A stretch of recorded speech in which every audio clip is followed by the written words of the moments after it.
அப்பைய நாயக்கன்பட்டி பகுதியில் பட்டாசு ஆலையில் வெடி விபத்தில் சிக்கி 5 பேர் உயிரிழப்பு. கட்டிட இடிபாடுகளில் சிக்கி உள்ளவர்களை மீட்கும் பணி தீவிரம்.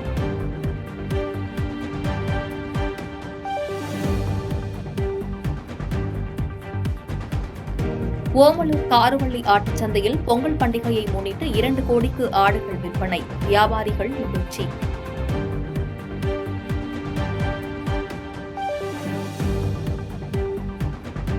குமரி மாவட்டம் நித்திரவிளை அருகே நம்பாளி பகுதியில் சாலையில் சென்று கொண்டிருந்த இருசக்கர வாகனம் திடீரென கட்டுப்பாட்டை இழந்து கவிழ்ந்தது.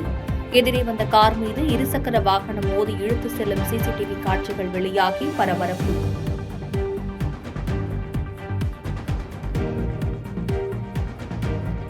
அண்ணா பிறந்த நாளை முன்னிட்டு 13, 15, 17 வயது மாணவ மாணவிகளுக்கு மிதிவண்டி போட்டி.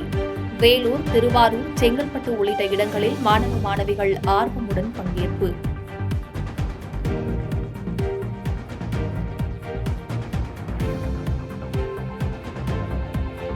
திருச்சி அருகே முட்புதரில் மர்மமான முறையில் உயிரிழந்து கிடந்த பெண்ணின் சடலம். கொலையா, விபத்தில் உயிரிழந்தாரா என காவல்துறையினர் விசாரணை.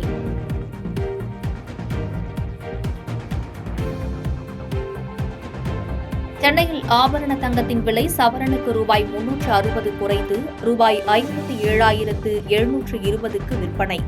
கிராமுக்கு ரூபாய் 45 குறைந்து ரூபாய் 7,215க்கு விற்பனை.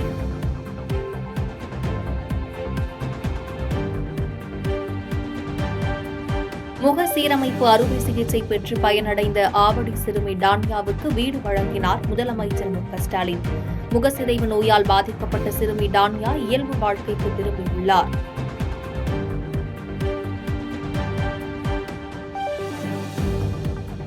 கிராமின் பாரத் மகோத்சவ் 2025 நிகழ்ச்சியில் பிரதமர் மோடி கலந்து கொண்டு கைவினை கலைஞர்களுடன் உரையாடினார். இந்த நிகழ்ச்சி விக்சித் பாரத் 2047க்கு ஒரு உறுதியான கிராமப்புற இந்தியாவை உருவாக்குதல் என்ற கருப்பொருளுடன் நடைபெறவுள்ளது.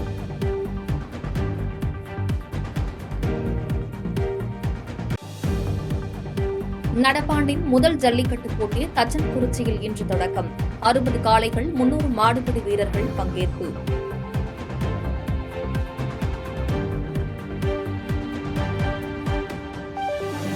பொங்கல் பண்டிகைக்கு பொருட்கள் வாங்க ஏதுவாக சனி, ஞாயிற்றுக்கிழமைகளில் கூடுதலாக 50 சிறப்பு பேருந்துகள் இயக்கப்படும். சென்னை மாநகர போக்குவரத்து கழகம் அறிவிப்பு.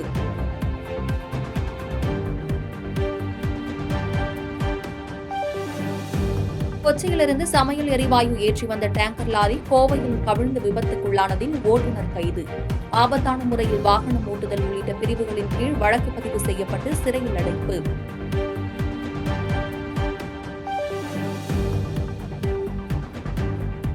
டெல்லியில் கடும் மூடுபனி, குளிர் நிலவுவதால் மக்களின் இயல்பு வாழ்க்கை பாதிப்பு. மூடுபனியால் டெல்லிக்கு வரவேண்டிய வெளிமாநில ரயில்கள் மற்றும் 90க்கும் மேற்பட்ட விமானங்களின் புறப்பாடு, வருகை தாமதம்.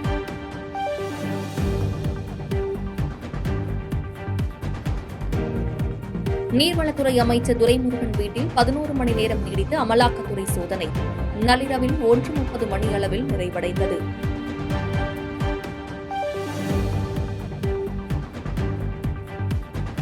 வேலூரில் நாடாளுமன்ற உறுப்பினர் கதிர் ஆனந்துக்கு சொந்தமான பொறியியல் கல்லூரியில் 2வது நாளாக தொடரும் அமலாக்கத்துறை சோதனை.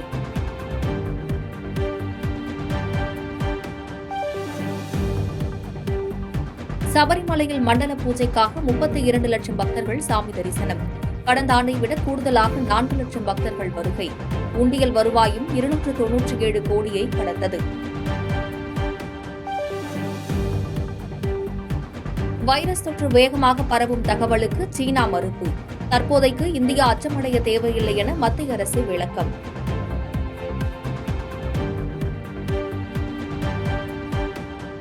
காஷ்மீரின் லேவில் நடந்த மகளிர் ஐஸ் ஹாக்கி சாம்பியன் போட்டி.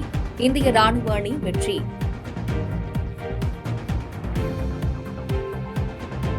பாதகம் செய்பவரை கண்டால் நாம் பயம் கொள்ளலாகாது பாப்பா. மோதி மிதித்துவிடு பாப்பா, அவர் முகத்தில் உமிழ்ந்துவிடு பாப்பா. அண்மை செய்திகளை உடனுக்குடன் தெரிந்து கொள்ள இணைந்திருங்கள் எம் நாடு தொலைக்காட்சியுடன்.